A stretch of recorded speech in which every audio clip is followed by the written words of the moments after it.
The silence in David Chen's house had become deafening over the past 3 years. Not the comfortable quiet of evening meditation or the peaceful hush of Sunday mornings, but the hollow, aching silence of a father who had forgotten how to connect with his own children. Every morning, he would glimpse Emma and Ethan, his 7-year-old twins, through the kitchen doorway as they ate breakfast, their hands moving in animated conversation he couldn't understand. Every evening, he would watch them disappear upstairs, leaving him alone with his guilt and a glass of wine that never quite numbed the pain of feeling like a stranger in his own home.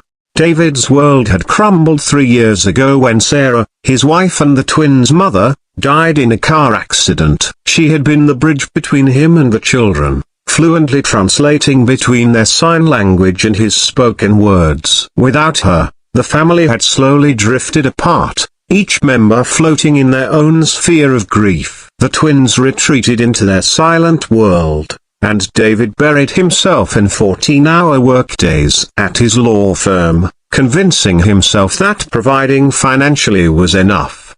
That's when Maria Santos entered their lives. At 52, with graying hair always pulled back in a neat bun and eyes that seemed to hold infinite patience, Maria had been hired 6 months ago to help manage the household. David had gone through 4 housekeepers before her, each one lasting only weeks before quitting, citing communication difficulties with the children. But Maria stayed, and somehow, the house felt different with her presence. On that particular Tuesday evening in October, David arrived home earlier than usual from a client meeting that had been cancelled. The October sun was already setting, casting long shadows through the windows as he quietly entered through the front door, loosening his tie and expecting the usual routine. Maria finishing dinner preparations, the twins probably doing homework in their rooms, and the familiar weight of silence settling over everything like a heavy blanket.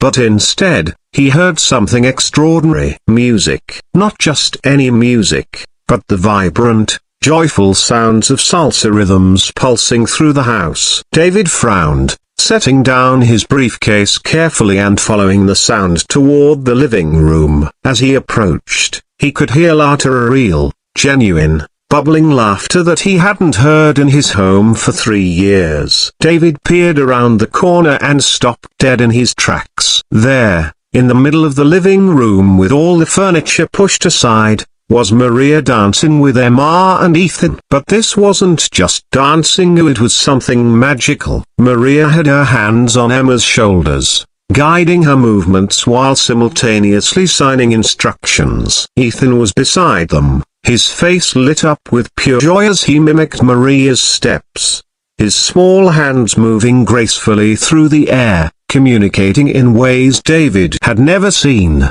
The twins were laughing, actually laughing, their faces radiant with happiness as Maria spun Emma around and then caught Ethan's hands, showing him a new move. Maria's face was equally bright, her usually serious expression replaced with genuine delight as she moved to the rhythm, her hands flowing seamlessly between dance movements and sign language. David's first instinct was anger. He had specifically instructed that the living room furniture remain in place, and here was the help rearranging his home without permission. These were his children, and she was overstepping boundaries. The professional wall he had built around his emotions immediately went up, and he was about to step forward and put an end to this disruption when something stopped him. Emma's face. He hadn't seen his daughter smile like that since before Sarah died. And Ethana serious, withdrawn Ethan, who barely acknowledged David's presence. Anna Maria was beaming as he attempted a spin that sent him tumbling to the carpet in a fit of giggles. David remained frozen in the doorway, watching as Maria knelt down to Ethan's level, her hands moving in what David now realized was fluent sign language. She was asking if he was okay, and Ethan signed back enthusiastically, clearly telling her about the move he wanted to try next. Maria laughed and signed something that made both children break into fresh peals of laughter. Then David noticed something that made his chest tighten with emotion. On the coffee table, pushed against the wall with the rest of the furniture, were scattered papers covered with drawings. He could see pictures of stick figures with their hands raised in various positions, and beneath each drawing, in Maria's careful handwriting, were words in English. She was teaching them to read and write while teaching them to dance, connecting their silent world with the hearing world in ways David had never thought possible.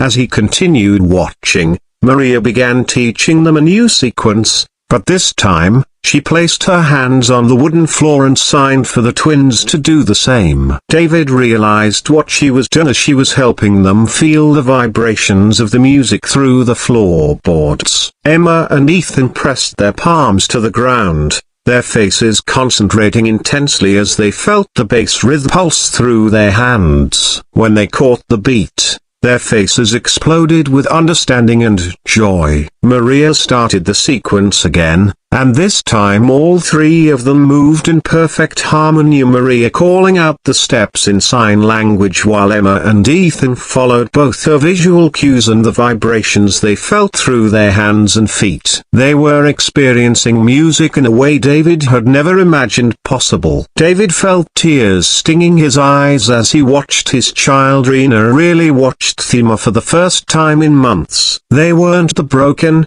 grieving children he had imagined them to be. They were vibrant, intelligent, capable kids who had simply been waiting for someone to meet them in their world instead of expecting them to navigate his.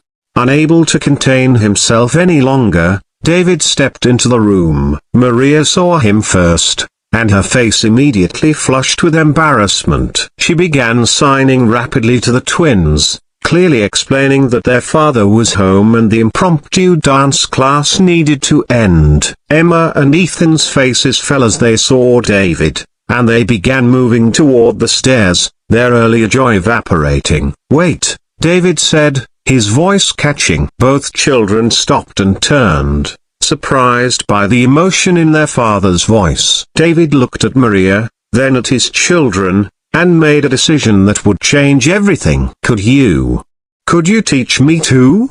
he asked quietly. Maria's eyes widened in surprise. "Mr. Chen?" David loosened his tie completely and shrugged off his suit jacket. "The dancing, the signing, all of it. I want to learn." He looked directly at Emma and Ethan, and for the first time in years, he tried to communicate with them in their language. His hands moved awkwardly, signing a simple please that he remembered Sarah teaching him years ago. Emma's face lit up with shock and delight. She signed something quickly to Maria, who translated, "She wants to know if you really mean it." David nodded, and before he knew it, Emma had grabbed his hand and was pulling him into the center of the room. Ethan quickly joined them, and Maria, tears now flowing freely down her cheeks, restarted the music. For the next hour, David stumbled through basic dance steps and even more basic sign language. He stepped on toes,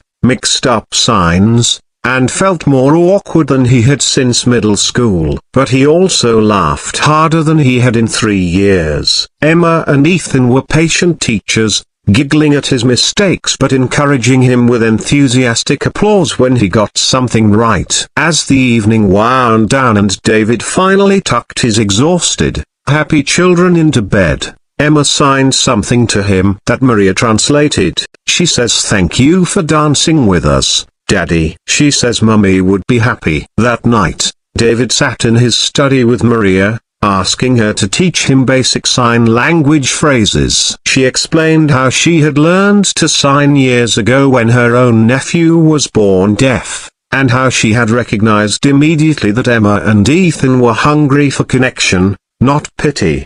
"They're not broken, Mr. Chen," Maria said gently. "They're just speaking a different language. And language is just another way to love." From that evening forward, everything changed. David rearranged his work schedule to be home for dinner, and every night became dance night. Maria taught all of them new signs, new steps, and new ways to communicate with hearts instead of just hands. The house filled with laughter, vibration, and the beautiful sight of a family learning to love across differences. 6 months later, David was fluent enough in sign language to have real conversations with his children. Emma and Ethan blossomed under his attention, their confidence growing as they taught their father their world while learning to navigate his. Maria became less of an employee and more of a family member, the bridge who had helped them find each other again. The furniture in the living room was never put back in its original position. Instead, it remained pushed against the walls, leaving the center open for dancing, for learning, for connecting. And every evening, as music filled the house and hands moved in graceful conversation, David marveled at how the greatest gifts often come disguised as interruptions, and how love, like music, can be felt even when it cannot be heard.